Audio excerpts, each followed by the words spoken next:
Welcome back students. So in today's session we are going to discuss a very important concept for the bird problem on pair of linear equation. आज के इस video में हम discuss करेंगे एक important category जिस पर based आपके बर्ड प्रॉब्लम आते हैं पेयर ऑफ लीनियर इक्वेशंस में, और CBSE एग्ज़ाम में इस कैटेगरी का थोड़ा सा डिफ़िकल्ट क्वेश्चन आता है, तो इसको हम देखेंगे कैसे सॉल्व करेंगे. So basically in today session we are going to discuss problems based on time, distance and speed. हमारे एग्ज़ाम में जो क्वेश्चंस आता है उसमें हमें या तो डिस्टेंस कैलकुलेट करना होता है, या फिर स्पीड कैलकुलेट करना होता है, या फिर टाइम कैलकुलेट करना होता है. तो before starting the problem we will discuss some important concepts. जो कॉन्सेप्ट्स इस टाइप के प्रॉब्लम में यूज़ होते हैं हम उनको एक एक करके देखेंगे. सो बेसिकली ये फॉर्मूला जो आपको गिवन है, कॉन्सेप्ट्स गिवन है, ये आपने प्रीवियस क्लासेस में स्टडी किए हुए हैं, बट फिर भी हम इनको एक बार रिवाइज कर लेंगे. सबसे बेसिक फॉर्मूला इसमें आपका यूटिलाइज होता है distance is equal to speed into time. We know very well, 9th class में 8th क्लास में सभी ने स्टडी किया हुआ है. जो आपका डिस्टेंस होता है, जब कोई ऑब्जेक्ट मूव करता है तो वो जो डिस्टेंस कवर करेगा that is given as speed multiplied by the time taken to cover that distance. उसका स्पीड कितना, उसका टाइम कितना, उन दोनों को मल्टीप्लाई करके we will calculate the distance. Second one is, अगर हम इसी फॉर्मूले से टाइम को कैलकुलेट करने की कोशिश करते हैं तो आपका जो स्पीड है वो आपका अपोजिट साइड ले जाएंगे, डिनोमिनेटर में आ जाएगा. So you know very well that time taken by any moving object that is given as distance covered and the speed of that moving object. Time कैसे निकालते हैं हम, जो डिस्टेंस मूविंग ऑब्जेक्ट ने कवर करा है उसको हम उसकी स्पीड से डिवाइड कर देंगे. Similarly we can also calculate speed. Speed को भी हम कैलकुलेट कर सकते हैं. तो स्पीड आपका क्या हो जाएगा, distance upon time. Total distance moving object ने कितना कवर किया है और टोटल टाइम उस डिस्टेंस को कवर करने में उसको जो लगा है, अगर हम डिस्टेंस को टाइम से डिवाइड कर देंगे then we will calculate the speed of that moving object. Clear. तो ये आपके कुछ बेसिक फॉर्मूले यूज़ होंगे. नाउ आफ्टर दैट अगर हमारे पास कोई ऐसा एग्जाम में क्वेश्चन आता है जिसमें आपका हमें रिलेटिव स्पीड कैलकुलेट करना होता है. रिलेटिव स्पीड मीन्स जैसे हमारे पास कोई बोट का क्वेश्चन आ जाता है कि आपका एक बोट है और वो आपका एक स्ट्रीम में या करंट में या रिवर में मूव कर रहा है, तो उस टाइप के क्वेश्चंस को हम कैसे सॉल्व करेंगे उसके लिए भी हम कुछ बेसिक कॉन्सेप्ट यहाँ पर यूज़ करते हैं. तो अगर बोट वाला कोई भी क्वेश्चन एग्ज़ाम में आता है तो सबसे पहले हम उसमें क्वेश्चन में क्या करेंगे, बोट का जो स्पीड है हम उसको एज्यूम कर लेंगे, और जो करंट है, जो स्ट्रीम है, जो फ्लो है वाटर का रिवर में या कहीं और, तो उसको भी हम उसकी स्पीड को भी एज्यूम कर लेंगे. सो हम एज्यूम कर लेते हैं that speed of boat in still water. अगर आपका वाटर स्टिल है, वाटर मूव नहीं कर रहा है, then the speed of boat that is considered as x kilometre per hour. Getting. Now after that what is the speed of current. Current की जो speed है रिवर में या स्ट्रीम की जो स्पीड है उसको हम एज्यूम कर लेते हैं y किलोमीटर पर आवर. सो इस तरीके से हम यहाँ पर बोट का और करंट का स्पीड एज्यूम कर लेते हैं. ना अब हमारे पास टू सिचुएशन होती है that if the boat is moving. अगर आपका बोट एक फ्लो में मूव कर रहा है, वाटर आपका फ्लो हो रहा है, स्ट्रीम आपकी फ्लो हो रही है, तो वहाँ पर अगर आपकी बोट मूव कर रही है तो वहाँ पर आपके टू कंडीशंस डेवलप होते हैं. वन कंडीशन क्या होगा कि आपका जो बोट है वो फ्लो के साथ मूव कर रहा होगा, तो उस कैटेगरी को हम बोलते हैं डाउन स्ट्रीम. मीन्स जिस डायरेक्शन में आपका वाटर फ्लो हो रहा है उसी डायरेक्शन में अगर आपका बोट मूव कर रहा है, so that is known as down stream condition. और अगर आपका बोट वाटर के फ्लो के अपोजिट डायरेक्शन में मूव कर रहा है, so in that case that situation is known as up stream. तो अप स्ट्रीम स्पीड अगर आपको प्रॉब्लम में गिवन है, क्वेश्चन में गिवन है, इट मीन्स आपका जो बोट है वो वाटर के फ्लो के अगेंस्ट मूव कर रहा है. सो इन दैट केस जो हम रिलेटिव स्पीड कैलकुलेट करेंगे, अगर आपका बोट का स्पीड x है और फ्लो जो आपका स्ट्रीम है उसका स्पीड y है, तो दोनों का जो डिफरेंस होगा वो आपका हमें क्या देगा, speed of up stream speed मिलेगी हमें. अप स्ट्रीम का मीनिंग आपका जो ऑब्जेक्ट है, जो आपका बोट है, वो फ्लो के अपोजिट डायरेक्शन में मूव कर रहा है, तो दोनों का जो डिफरेंस होगा वो आपका अप स्ट्रीम स्पीड कहलाएगा. सिमिलरली डाउन स्ट्रीम स्पीड का मीनिंग क्या होगा, अगर आपका बोट वाटर के फ्लो के साथ ही मूव कर रहा है तो ऑफ कोर्स आपका बोट का जो स्पीड है वो जो करंट का स्पीड है उसके साथ ऐड हो जाएगा. तो आपका जो रिजल्टेंट या रिलेटिव स्पीड बनेगा बोट का, अगर आपका बोट वाटर के साथ, वाटर की डायरेक्शन में ही, वाटर के फ्लो के साथ ही मूव कर रहा है, तो जो आपका टोटल स्पीड होगा, resultant speed of boat, that will become x plus y kilometre per hour. तो अगर आपका बोट अपोजिट डायरेक्शन में मूव कर रहा है फ्लो के, तो आपका बोट का स्पीड क्या हो जाएगा, x माइनस वाई. और अगर आपका बोट फ्लो के साथ मूव कर रहा है, स्ट्रीम के साथ मूव कर रहा है, तो x plus y kilometre per hour. तो अगर आपका बोट स्ट्रीम के साथ मूव कर रहा है उस सिचुएशन को हम बोलते हैं डाउन स्ट्रीम। अगर आपका बोट फ्लो के अपोजिट मूव कर रहा है, स्ट्रीम के अपोजिट मूव कर रहा है, that is known as up stream. तो क्वेश्चन में आपको ये दोनों वर्ड दिए जाएंगे, हम इन वर्ड से आइडेंटिफाई करेंगे कि आपका बोट अपोजिट डायरेक्शन में मूव कर रहा है वाटर के या सेम डायरेक्शन में। अगर अपोजिट डायरेक्शन है तो relative speed x minus y हो जाएगा। अगर आपका डाउन स्ट्रीम कंडीशन है, दोनों सेम डायरेक्शन में मूव कर रहे हैं, तो आपका बोट का स्पीड हो जाएगा बोट का स्पीड प्लस ऑफ फ्लो का speed x plus y kilometre per hour. ये आपका क्या कहलाएगा, रिलेटिव स्पीड। सो ये छोटे छोटे कॉन्सेप्ट यूज़ करके हम एग्ज़ाम में अगर इस कैटेगरी से कोई प्रॉब्लम आता है उसको हम सिंप्लीफाई कर सकते हैं। तो इसका हम एक एग्जांपल लेके इसको सॉल्व करेंगे। So we have given a example that places A and B are 100 kilometre apart on a highway. एक हाईवे पर आपके दो प्लेस हैं, प्लेस ए और प्लेस बी, दोनों 100 किलोमीटर अपार्ट हैं, दोनों के बीच का जो डिस्टेंस है that is 100 kilometre. So one car starts from A and another car starts from B at the same time. एक ही टाइम पर एक कार आपका ए प्लेस से मूव करता है और दूसरा कार बी प्लेस से मूव करता है, सेम टाइम पर, एक ही इंस्टेंट पर। If the car travel in the same direction at the different speed, if the car travel in the same direction at different speed, दोनों कार अगर आपके different speed से सेम डायरेक्शन में move करते हैं, दे मीट इन 5 आवर्स, तो वो दोनों आपके एक पर्टिकुलर प्लेस पर, एक पर्टिकुलर पॉइंट पर 5 आवर के बाद मिलते हैं।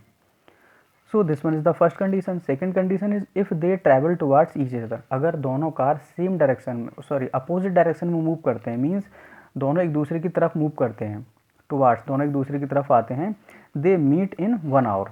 सो इन दैट सिचुएशन वो आपके दोनों 1 आवर में ही मीट कर जाते हैं, 1 आवर के बाद ही मिल जाते हैं।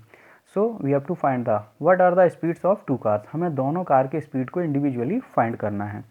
तो सबसे पहले आपको जो कंडीशन गिवन है हम उसको यहाँ पर एक लेआउट ड्रॉ करेंगे, एक लाइन डायग्राम बना लेंगे। We have given that place A and B are 100 kilometre apart, A और बी प्लेस दोनों आपके 100 किलोमीटर अपार्ट है, मीन्स दोनों के बीच का जो डिस्टेंस है दैट इज़ 100 किलोमीटर। तो हमने यहाँ पर ये पोजीशन जो भी आपको कंडीशन गिवन है उसको यहाँ पर हमने इसका एक लेआउट ड्रॉ किया है that this one is point A, this one is point B, और इन दोनों पॉइंट के बीच का जो डिस्टेंस है दैट इज़ 100 किलोमीटर। क्लियर। इसको प्लॉट करने के बाद हम यहाँ पर क्या करेंगे, हम यहाँ पर एज्यूम करेंगे कि जो आपका कार पॉइंट ए से मूव कर रहा है उसका स्पीड क्या है।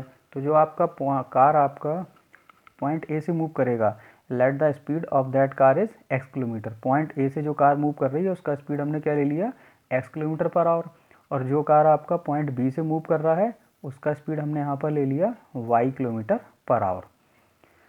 सो पॉइंट ए, यहाँ से जो कार मूव करेगी ए टू बी, उसका स्पीड कितना है x किलोमीटर पर आवर, और पॉइंट बी से जो कार मूव करेगी उसका स्पीड होगा y kilometre per our. Now अब हम इस इन्फॉर्मेशन को, जो इन्फॉर्मेशन हमें गिवन है और जो इन्फॉर्मेशन जो यहाँ पर डेटा हमने एज्यूम किया है उसको यूटिलाइज करके दोनों केस का यूज़ करके हम यहाँ पर इक्वेशन फॉर्म करेंगे। So first condition is case 1 when both the cars moving in the same direction, अगर दोनों कार एक ही डायरेक्शन में मूव कर रही हैं। सो इन दैट केस क्या होगा, अगर दोनों कार एक ही डायरेक्शन में मूव करेंगी तो ऑफकोर्स एक कार आपका पॉइंट ए से मूव कर रहा है किस डायरेक्शन में, बी की तरफ, सेम डायरेक्शन में, और दूसरा कार आपका पॉइंट बी से मूव कर रहा है, तो ऑफकोर्स ये दोनों कार पॉइंट बी के बाद ही मीट करेंगे किसी पॉइंट पर। उस पर्टिकुलर पॉइंट को हमने ले लिया क्यू। हमने यहाँ पर क्या डिफाइन किया है कि अगर दोनों ही कार सेम डायरेक्शन में मूव कर रहे हैं तो हमने एज्यूम किया है कि ये दोनों कार एक पर्टिकुलर पॉइंट क्यू पर मीट करेंगे, क्योंकि एक कार पॉइंट बी से मूव कर रहा है, अनदर कार पॉइंट ए से मूव कर रहा है। सो दोनों जब पॉइंट एक ही डायरेक्शन में मूव करेंगे, ऑफकोर्स जिस पॉइंट पर वो मिलेंगे that will be in the same direction of both point. Clear. तो हमने ये पॉइंट ए ले लिया, मीन्स अगर दोनों कार सेम डायरेक्शन मूव कर रहे हैं पॉइंट ए पर मीट करेंगे। सो अब हम यहाँ पर फाइंड करेंगे कि पॉइंट ए से जो कार मूव कर रहा है उस कार का स्पीड हमने क्या एज्यूम किया था, x किलोमीटर। तो पॉइंट ए से मूव करने वाले कार को पॉइंट क्यू तक पहुँचने में कितना टाइम लगेगा, तो इसको हम फाइंड कर लेंगे। सो डिस्टेंस को फाइंड कर लेंगे क्योंकि टाइम तो आपका डिफाइंड है, क्योंकि 5 आवर में ये दोनों पॉइंट क्यू पर पहुँच रहे हैं। Now so distance covered by car moving from A, जो कार आपका पॉइंट ए से मूव कर रहा है वो आपका कितना डिस्टेंस कवर करेगा, ए क्यू। तो इस डिस्टेंस को हम कैसे डिफाइन करेंगे, this distance is given as A Q. Point A से मूव करके कार जब पॉइंट क्यू पर पहुंचेगी then it will meet the car which is moving from A, ये उस कार से मिलेगी जो पॉइंट बी से मूव कर रही है। तो कार ए से जो पॉइंट ए से जो कार मूव कर रहा है वो क्यू तक कितना डिस्टेंस कवर करेगा, ए क्यू। नाउ अभी हमने एक फॉर्मूला डिफाइन किया था that distance is equal to speed into time. तो हम इस फॉर्मूले को यूटिलाइज़ कर लेंगे। तो अगर आपका डिस्टेंस ए क्यू है, इस डिस्टेंस को कवर करने में कार का स्पीड कितना है x किलोमीटर पर आवर और टाइम कितना लगा 5 आवर, क्योंकि दोनों कार को सेम टाइम लग रहा है। 5 आवर के बाद दोनों सेम डायरेक्शन में मीट करेंगे। सिमिलरली हम यहाँ पर ये भी डिफाइन कर लेंगे कि पॉइंट बी से जो कार आपका मूव कर रहा है वो भी तो क्यू पॉइंट पे ही मिलेगा। तो पॉइंट बी से जो कार मूव करेगा बी की तरफ, वो कितना डिस्टेंस करेगा, कवर करेगा, that is of course B Q distance. So अब बी क्यू डिस्टेंस के लिए आपका यहाँ पर कैसे डिफाइन करेंगे हम, यहाँ पर B Q is a distance, तो ये भी यहाँ पर क्या हो जाएगा, time into speed. Point B से मूव करने वाली कार का जो स्पीड है that is given by time, इसको भी ऑफ कोर्स 5 आवर ही लगेगा। So that will become 5 into y. Now after that what we will do, यहाँ पर हम देख रहे हैं जो हमने लेआउट फॉर्म किया है, यहाँ से हम ए क्यू को कैसे डिफाइन कर सकते हैं, A Q it can be given as A B plus B Q. तो हमने यहाँ पर इसको स्पेसिफाई किया हुआ है, A Q is equal to A B plus B Q. Now after that अगर हम यहाँ पर इस बी क्यू को अपोजिट डायरेक्शन में ले जाएंगे, so this will become A Q minus B Q is equal to A B. अब हम यहाँ पर जो आपकी इन्फॉर्मेशन हमने ऑब्टेन की है, कैलकुलेट की, उसको यहाँ पर पुट कर देंगे। तो ए क्यू का वैल्यू हमने यहाँ पर डिफाइन किया है 5x, बी क्यू का वैल्यू हमने यहाँ पर डिफाइन किया है 5y। तो 5x minus 5y is equal to कितना डिस्टेंस आ रहा है, ए बी का वैल्यू हमें क्वेश्चन में गिवन है that is 100 kilometre. So equation हमारे पास फॉर्म हो जाता है 5x minus of 5y is equal to 100 kilometre. अगर हम इस इक्वेशन को यहाँ पर 5 से डिवाइड कर दें, यहाँ पर भी इसको 5 से डिवाइड करेंगे तो ये x हो जाएगा, यहाँ पर भी 5 से डिवाइड करा ये y हो गया, 100 को भी अगर हमने 5 से डिवाइड करा ये 20 हो गया। तो ये जो इक्वेशन आपका आया इसको जब हमने 5 से डिवाइड करा तो it will become x minus Y is equal to 20। Let it is equation 1, इसको हमने इक्वेशन 1 कंसीडर कर लिया है। Now what we will do after that, हम यहाँ पर सेकंड केस डिस्कस करेंगे। तो सेकंड केस में यहाँ पर आपको क्या गिवन है, when both cars moving in opposite direction, दोनों कार एक दूसरे की तरफ मूव कर रही हैं, अपोजिट डायरेक्शन में मूव कर रही हैं। तो यहाँ पर अगर हम लेआउट देखें, अगर दोनों ही कार, पॉइंट ए से जो कार मूव कर रही है वो बी की तरफ मूव कर रही है और पॉइंट बी से जो कार मूव करेगी वो ए की तरफ मूव करेगी, तो क्या होगा कंडीशन, ऑफ कोर्स ये दोनों कार पॉइंट ए और बी के बीच में किसी एक पॉइंट पर मीट करेंगे। तो हमने मान लिया ये दोनों कार यहाँ पर पॉइंट पी पर मीट करेंगे, और जब ये पॉइंट पी पर मीट करेंगे तो इस पॉइंट पी पर पहुँचने में दोनों कार को सेम टाइम लगा। इट मीन्स दोनों कार को यहाँ तक आने में जो डिस्टेंस कवर करना पड़ा उसके लिए टाइम दोनों का सेम रहेगा। स्पीड भी हमें गिवन है, तो हम ये डिस्टेंसेस कैलकुलेट कर लेंगे। सो हमने यहाँ पर डिफाइन किया है, let both cars meeting at point P, so distance covered by car moving from A से पी तक आने में जो डिस्टेंस कवर की कार ए से आने वाली कार पॉइंट ए से जो कार मूव कर रही है तो उसके लिए डिस्टेंस आपका हो जाएगा A P. Now we know very well that distance is equal to क्या होता है, टाइम इनटू स्पीड। तो हमने यहाँ पर डिफाइन कर दिया है, टाइम आपका यहाँ पर है 1 आवर सेकंड कंडीशन के लिए कि 1 आवर के बाद दोनों कार मीट कर रहे हैं पॉइंट पी पर, और स्पीड यहाँ पर पॉइंट ए से मूव करने वाली कार का कितना है, x kilometre per hour. Similarly point B से जो आपकी कार मूव कर रही है वो कितना डिस्टेंस कवर करेगा, that will be P B. तो पी बी आपका यहाँ पर क्या हो जाएगा डिस्टेंस। सो हमने यहाँ पर डिफाइन कर दिया कि पॉइंट बी से कार मूव करके जब पॉइंट ए पी पर ए से मूव करने वाली कार से मिलेगी तो डिस्टेंस कवर किया इसने पी बी डिस्टेंस को भी हम यहाँ पर डिफाइन कर देंगे टाइम और स्पीड के फॉर्म में। तो time of course point B से जो कार मूव कर रही है उसको भी 1 आवर लगेगा, और पॉइंट बी से मूव करने वाली कार का स्पीड है y, so that will become 1 into y. तो अगर हम यहाँ पर इन दोनों को ऐड करेंगे we will get the total distance that will be A P plus P B is equal to 100। So इस तरीके से आपका यहाँ पर टोटल डिस्टेंस, सो आपका जो टोटल डिस्टेंस है A B that is 100 kilometre. तो 100 किलोमीटर आपका A B is equal to कितना हो जाएगा, A P plus of P B. So that comes out 100 is equal to x plus of y. A P is equal to हो जाएगा x into 1 that is x, P B is equal to y into 1 that is y. So this will become x plus Y is equal to 100, that is equation number second. So till now अभी हमने इस problem के लिए equation form कर लिए। पहला step ये होता है कि सबसे पहले हम इक्वेशन फाइंड करें। नाउ अब आपके पास चॉइस है कि आप इन दोनों इक्वेशन को किस मेथड से सॉल्व करना चाहते हैं। You can use cross multiplication method, you can use elimination by substitution, you can use elimination by equating coefficient. तो यहाँ पर आपके जो दोनों इक्वेशन डिफाइन हुए हैं उसमें बाय डिफ़ॉल्ट दोनों ही इक्वेशन में एक्स और वाई वेरिएबल के जो कोएफिशिएंट है वो इक्वल हैं, तो बेटर है हम यहाँ पर इक्वेटिंग कोएफिशिएंट मेथड यूज़ कर लेंगे। तो हमने यहाँ पर डिफाइन किया हुआ है now applying method of elimination by equating coefficient. तो जैसे ही हम इस मेथड को यूज़ करेंगे तो हम डायरेक्टली बस इन दोनों इक्वेशन को ऐड कर देंगे, क्योंकि कोएफिशिएंट आपके ऑलरेडी इक्वल हैं। तो दोनों ही इक्वेशन में दोनों वेरिएबल के जो कोएफिशिएंट है वो इक्वल हैं। बट यहाँ पर देखें इक्वेशन फर्स्ट में आपका y का साइन था नेगेटिव, यहाँ पर y का साइन है पॉजिटिव, तो हम दोनों इक्वेशन को ऐड कर देंगे। So by adding equation first and second, so that will become x minus Y is equal to 20, x plus Y is equal to 100। सो यहाँ y से y कैंसिल हो जाएगा, this comes out 2x is equal to 120, x is equal to हो जाएगा 60, क्योंकि x is equal to हम find करेंगे 120 को हम 2 से डिवाइड कर देंगे तो x आपका आ जाएगा 60 किलोमीटर पर आवर। नाउ जब हम इस x का वैल्यू इक्वेशन फर्स्ट में पुट कर देंगे, मीन्स दिस वन इक्वेशन इसमें पुट कर देंगे, x का वैल्यू जैसे हमने 60 पुट करा, this will become 60 minus Y is equal to 20 और y comes out 40 kilometre per hour. So again हम इस बात का ध्यान रखेंगे कि हमसे x और y का वैल्यू नहीं पूछा गया था, हमसे पूछा गया था कि पॉइंट A से जो कार मूव कर रही है और पॉइंट B से जो कार मूव कर रही है उनका स्पीड क्या है। So of course speed of car moving from A, point A से मूव करने वाली स्पीड को हमने कंसिडर करा था x, so that will be 60 km per hour. Similarly the speed of car moving from B, that will become 40 km per hour. तो इस तरीके से दोनों पॉइंट से मूव करने वाली कार का जो स्पीड था वो हमने कैलकुलेट कर लिया। तो इस टाइप के क्वेश्चन में हम इस बात का ध्यान रखेंगे कि सबसे पहले जो आपके ऑब्जेक्ट हैं मूव कर रहे हैं उनका हम स्पीड एज्यूम कर लेंगे। उसको एज्यूम करने के बाद फिर हम बेसिक फॉर्मूला यूज़ करके प्राइमरी इक्वेशन फॉर्म करेंगे, इसके दोनों इक्वेशन फॉर्म करने के बाद उसको हम किसी भी मेथड से सिंप्लीफाई कर सकते हैं। सो इस टाइप को प्रॉब्लम को करने का जो मेथड आपका जो कॉन्सेप्ट यूज़ किया होता है उसको हमने यहाँ पर डिस्कस किया है। सेकंड कैटेगरी जो सेकंड कॉन्सेप्ट हम आज के वीडियो में डिस्कस करने वाले हैं, that is how we can solve the problems based on boat. Boat पर बेस्ड जो आपके क्वेश्चन होते हैं उन्हें हम कैसे सॉल्व करेंगे। तो यहाँ पर आपका एक एग्जाम्पल गिवन है, अ boat covers 32 kilometre up stream. देखिए यहाँ पर वर्ड आपका यूज़ हो रहा है अप स्ट्रीम, ये up stream down stream word ज़रूर यूज़ होगा अगर आपका कोई बोट का क्वेश्चन गिवन है आपको। So a boat covers 32 kilometre upstream and 36 kilometre downstream in 7 hours. एक आपका बोट है 32 किलोमीटर वो अपस्ट्रीम मूव करता है और 36 किलोमीटर डाउनस्ट्रीम मूव करता है और उसका टोटल जो टाइम होता है that is 7 hours. Second condition आपको गिवन है, it covers 40 kilometre upstream and 48 kilometre downstream in 9 hours.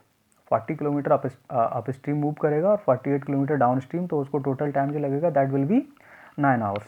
तो हमें यहाँ पर क्या फाइंड करना है, we have to find the speed of the boat in still water and that of stream. हमें यहाँ पर बोट का और स्ट्रीम का स्पीड फाइंड करना है। तो ऑब्वियसली जो कॉन्सेप्ट हमने डिस्कस करा था उस कॉन्सेप्ट को हम यूटिलाइज़ कर लेंगे। सबसे पहले हम यहाँ पर क्या करेंगे कि बोट का स्पीड को हमने यहाँ पर एज्यूम कर लिया है x और करंट या स्ट्रीम का जो स्पीड है उसको हमने एज्यूम कर लिया है यहाँ पर y kilometre per our. Boat का स्पीड है x kilometre per hour. So of course up stream speed का मीनिंग क्या होता है कि बोट आपका फ्लो के अपोजिट डायरेक्शन में या स्ट्रीम के अपोजिट डायरेक्शन मूव कर रहा है, तो आपका रिलेटिव स्पीड कितना हो जाएगा, up stream speed x minus y kilometre per hour. And downstream speed का मीनिंग अभी हमने डिस्कस किया था कि जब आपका बोट करंट के साथ या फ्लो के साथ या स्ट्रीम के साथ मूव कर रहा है तो ऑफकोर्स दोनों का स्पीड ऐड हो जाएगा। So this one is the downstream speed. Always remember downstream speed दोनों स्पीड का सम होगा और अप स्ट्रीम स्पीड दोनों स्पीड का difference. So always the downstream speed will be higher, downstream जो speed होगी वो हमेशा ज़्यादा होगी। अब यहाँ पर हम एक एक करके दोनों केस को डिस्कस करेंगे। सो केस वन हम यहाँ पर देखेंगे कि जो आपका बोट है उसको 32 किलोमीटर अप स्ट्रीम मूव करने में कितना टाइम लगेगा। So time taken to cover 32 kilometre upstream, boat को 32 किलोमीटर अप स्ट्रीम मूव करने में जो टाइम लगेगा, ऑफकोर्स हमें डिस्टेंस कितना गिवन है 32 किलोमीटर और अप स्ट्रीम स्पीड हमने यहाँ पर डिफाइन कर लिया है that is x minus y. तो टाइम आपका कितना हो जाएगा, distance over speed 32 over x minus y hours. Time आपका यहाँ पर आवर्स में होगा। Similarly 36 kilometre downstream move करने में बोट को कितना टाइम लगेगा, दैट विल बी ऑफकोर्स यहाँ पर डिस्टेंस 36 किलोमीटर है और डाउन स्ट्रीम स्पीड आपको यहाँ पर गिवन है x plus y. So time taken to cover 36 kilometre downstream that will be 36 over x plus y, 36 upon x plus y hours. तो basically यहाँ पर ये जो दोनों वैल्यू हमने फाइंड करी हैं they are denoting as time, ये यहाँ पर टाइम को रिप्रेजेंट कर रही हैं और ऑफ कोर्स इन दोनों टाइम का जो एडिशन है वो आपका टोटल आपको गिवन है दैट इज़ 7 आवर्स। ये आपका 7 आवर है तो हमने इन दोनों टाइम को ऐड कर दिया तो ये आपका आ गया यहाँ पर 7। सो this will become equation 1। Now अब हम केस 2 डिस्कस करेंगे यहाँ पर। सो अगेन सेकंड कंडीशन में आपको गिवन है, अब आपका boat 40 kilometre up stream move कर रहा है और 40 किलोमीटर डाउन स्ट्रीम मूव कर रहा है और टाइम उसको टोटल कितना लगेगा 9 आवर्स। तो यहाँ पर भी हम इसका टाइम फाइंड कर लेंगे। So time taken to cover 40 kilometre upstream, of course it will become 40 upon x minus y, distance upon speed। Up stream speed आपका डिफाइंड है x माइनस वाई। नाउ इसके बाद हम यहाँ पर डिफाइन करेंगे time taken to cover 48 kilometre downstream. Distance आपको कितना गिवन है 48 किलोमीटर और डाउन स्ट्रीम स्पीड बोट का हमने पहले डिफाइन कर लिया है x प्लस वाई। तो टाइम आपका कितना हो जाएगा distance upon speed 48 upon x plus y hours. और इन दोनों टाइम का एडिशन आपको कितना गिवन है क्वेश्चन में, दैट इज़ 9 आवर्स। तो दोनों टाइम को हमने यहाँ पर ऐड कर दिया है। सो एक और इक्वेशन आपका बन गया है, दैट इज़ इक्वेशन सेकेंड। अब हमारे पास यहाँ पर 2 इक्वेशन गिवन है, equation 1 and equation second. But in दोनों इक्वेशन को सिंप्लीफाई करने के हमें यहाँ पर एक स्पेसिफिक अप्रोच यूज़ करनी पड़ेगी, जो हम method of elimination by equating the coefficient में यूज़ करते थे। तो हम यहाँ पर सबसे पहले क्या करेंगे, इक्वेशन फर्स्ट और सेकेंड दोनों ही इक्वेशन में हम यहाँ पर 1 अपॉन एक्स माइनस वाई, इसको यहाँ पर हम रिप्लेस कर देंगे u से। एक और वेरिएबल हमने एज्यूम कर लिया, दैट इज़ u। और 1 अपॉन एक्स प्लस वाई, इसको हमने यहाँ पर एज्यूम कर लिया है v। क्लियर। तो इन दोनों वैल्यूज़ को हम यहाँ पर इक्वेशन फर्स्ट और सेकंड में पुट कर देंगे। तो यहाँ पर 1 अपॉन एक्स माइनस वाई को अगर हमने u पुट करा, so this will become 32u। और यहाँ पर भी 1 अपॉन एक्स प्लस वाई को हमने v को पुट कर दिया, so 32u plus 36v is equal to 7। Let this is equation number third. Equation second में भी हम इन वैल्यू को रिप्लेस करेंगे u को और v को। तो ये आपका हो जाएगा 40 into u and 1 upon x plus y को जब हम v पुट करेंगे, so that is plus of 48v is equal to 9। तो इस तरीके से हमने 2 इक्वेशन और फॉर्म कर लिए हैं। अब यहाँ पर आपका x माइनस वाई और x प्लस वाई रिफ्लेक्ट नहीं हो रहा है, हमने दोनों इक्वेशन को u और v के फॉर्म में लिख लिया। Let these are equation number third and equation number 4, इनको हमने इक्वेशन 3 और 4 एज्यूम कर लिया। नाउ अब हम यहाँ पर इन दोनों इक्वेशन को सिंप्लीफाई करने के लिए कौन सा मेथड यूज़ करेंगे। ऑफ कोर्स हमने यहाँ पर पहले डिफाइन कर दिया था कि हम यहाँ पर एलिमिनेशन मेथड यूज़ करने वाले हैं, elimination method by equating the coefficient. तो जब हम यहाँ पर elimination method by equating the coefficient apply करेंगे, उसके लिए हमें क्या करना पड़ेगा कि जो दोनों इक्वेशन हमें गिवन है उसके किसी एक वेरिएबल की कोएफिशिएंट को इक्वल कर लेंगे। तो फर्स्ट इक्वेशन आपको गिवन था 32u प्लस 36v और सेकेंड इक्वेशन में आपको गिवन था 40u प्लस 48v। तो अगर हम यहाँ पर u वेरिएबल को के कोएफिशिएंट को इक्वल करना चाहते हैं, तो इक्वेशन फर्स्ट में हमें मल्टीप्लाई करना पड़ेगा 5 से, क्योंकि अगर हम इक्वेशन फर्स्ट में 5 से मल्टीप्लाई करेंगे तो 32 5 का होता है 160। और इक्वेशन सेकंड में अगर हम 4 से मल्टीप्लाई करेंगे, सो 40 इंटू 4 हो जाएगा 160। तो इससे आपका u का जो कोएफिशिएंट है वो आपका इक्वेट हो जाएगा। So what we will do, हम यहाँ पर इक्वेशन थर्ड में 5 से मल्टीप्लाई करेंगे and we will multiply by 4 in equation 4। So जब हम इक्वेशन 3 में 5 से मल्टीप्लाई करेंगे तो 32 इंटू 5 हो जाएगा 160u एंड जो आपका सेकंड v का जो कोएफिशिएंट था वो था आपका 36। तो 36 इंटू 5 हो जाएगा 180। सो 160u plus 180v equal to 7 था, तो 7 5 जा 35। सेकेंड इक्वेशन में हम 4 से मल्टीप्लाई करेंगे, so that will become 160u। 40u था तो 40u में 4 से मल्टीप्लाई करा, ये आपका 160u हो गया एंड प्लस यहाँ पर आपका था 48v, तो 48 को 4 से मल्टीप्लाई करा, ये आपका हो गया 192v और यहाँ पर था आपका 9, तो 9 4 जा 36। सो अब हम यहाँ पर देख रहे हैं कि दोनों इक्वेशन में u का जो कोएफिशिएंट है वो सेम है।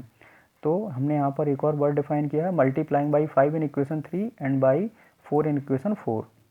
और उसके बाद इक्वेशन 4 को हम सब्ट्रैक्ट कर देंगे, तो सब्ट्रैक्टिंग 4। तो 4 को हम थर्ड से यहाँ पर सब्ट्रैक्ट कर रहे हैं, तो ऑफकोर्स यहाँ पर साइन चेंज हो गए, u वेरिएबल आपका कैंसिल हो गया, ये आपका हो जाएगा 188v minus 192v। So this comes out minus of 12b। 35 से 36 को सब्ट्रैक्ट करेंगे तो ऑफकोर्स आपका यहाँ पर -1 आ गया। सो माइनस साइन से माइनस साइन यहाँ पर कैंसिल हो जाएगा, v इज इक्वल टू आ जाएगा 1/12। और v का वैल्यू हमने एज्यूम करा था यहाँ पर 1 अपॉन एक्स प्लस वाई, हमने क्या एज्यूम करा था, दैट 1/x प्लस वाई, इसको हमने एज्यूम करा था v। तो हम v का वैल्यू यहाँ पर रिप्लेस कर सकते हैं, so it will become 1/x plus Y is equal to 1/12। So this implies that, ये क्या रिप्रेजेंट कर रहा है कि x plus Y is equal to हो जाएगा 12। हमने यहाँ पर इसको एज्यूम कर लिया इक्वेशन नंबर 5। अब हम यहाँ पर क्या करेंगे, जो v का वैल्यू हमने यहाँ पर फाइंड किया है, इस v के वैल्यू को हम पुट कर देंगे इक्वेशन थर्ड में। इक्वेशन थर्ड आपका गिवन था 32u प्लस 36v, तो v का वैल्यू हमने यहाँ 1/12 पुट कर दिया। सो 32u प्लस 36 इंटू 1/12, ये 3 टाइम्स कैंसिल हो गया। So this will become 32u plus 3 is equal to 7। Now 32u हो जाएगा आपका 4 and u comes out 1/8। 32u 4 है तो u इक्वल टू 4/32 हो जाएगा 1/8। और u का हमने यहाँ पर वैल्यू क्या एज्यूम किया था, हमने 1/x माइनस वाई को एज्यूम करा था u। सो u को हम यहाँ पर फिर से इंटरचेंज कर देंगे 1/x माइनस वाई से। So 1/x minus Y is equal to 1/8। So x minus Y is equal to हो जाएगा 8। Let this is equation number 6। अब हम यहाँ पर इक्वेशन नंबर 5 इक्वेशन नंबर 6 को सिंप्लीफाई करेंगे, तभी हमें यहाँ पर x और y का वैल्यू मिलेगा। तो फिर से हम यहाँ पर eliminating by equating the coefficient method use कर लेंगे। Again applying elimination by equating coefficient. Simply अब हम यहाँ पर देख रहे हैं कि इक्वेशन 5 और 6 में ऑलरेडी x और y के जो कोएफिशिएंट है वो सेम है। तो हम अगर यहाँ पर इक्वेशन 5 और 6 को ऐड कर दें सिंपली, तो y से y कैंसिल हो जाएगा, बिकॉज यहाँ पर y पॉजिटिव और यहाँ पर नेगेटिव। तो हमने यहाँ पर इक्वेशन 5 और 6 को ऐड कर दिया। So x plus Y is equal to 12, x minus Y is equal to 8। तो यहाँ पर देखिए y से y कैंसिल हो गया है, 2x comes out 20, x is equal to हो जाएगा 10 किलोमीटर पर आवर। सिमिलरली जब हम यहाँ पर x का वैल्यू उठा के इक्वेशन 6 में पुट कर देंगे, तो हमने x का वैल्यू जब यहाँ पुट करा, so this will become 10 minus Y is equal to 8। So यहाँ पर y का वैल्यू कितना हो जाएगा, 10 minus Y is equal to 8। So y is equal to 2 kilometre per hour. So देखिए हमने यहाँ पर x और y का वैल्यू फाइंड कर लिया है। तो स्पीड ऑफ बोट हमने क्या एज्यूम करा था, x। तो स्पीड ऑफ बोट आपका आ गया यहाँ पर 10 kilometre per hour and speed of stream आपका आ गया 2 kilometre per hour. So students, आपको एनसीईआरटी बुक में, आर.एस. अग्रवाल बुक में और डिफरेंट बुक्स में बोर्ड के जो भी क्वेश्चंस गिवन होंगे, आप सिंपली इसी मेथड को यूज़ करके सॉल्व करेंगे and definitely you will get always correct answer. और आपका जो भी आंसर आता है उसको हम वेरीफाई भी कर सकते हैं। क्लियर? सो इस तरीके से हमने आज 2 कॉन्सेप्ट डिस्कस किए हैं। One concept based on problem of train और बस and second one problem based on boat. So I think इसमें हमने बहुत ही इंटरेस्टिंग तरीके से क्वेश्चन को सॉल्व करना सीखा है। सो स्टूडेंट्स, अगर आपको ये वीडियो पसंद आया हो तो आप लोग इसको लाइक करेंगे और इस चैनल को सब्सक्राइब ज़रूर कर लेंगे।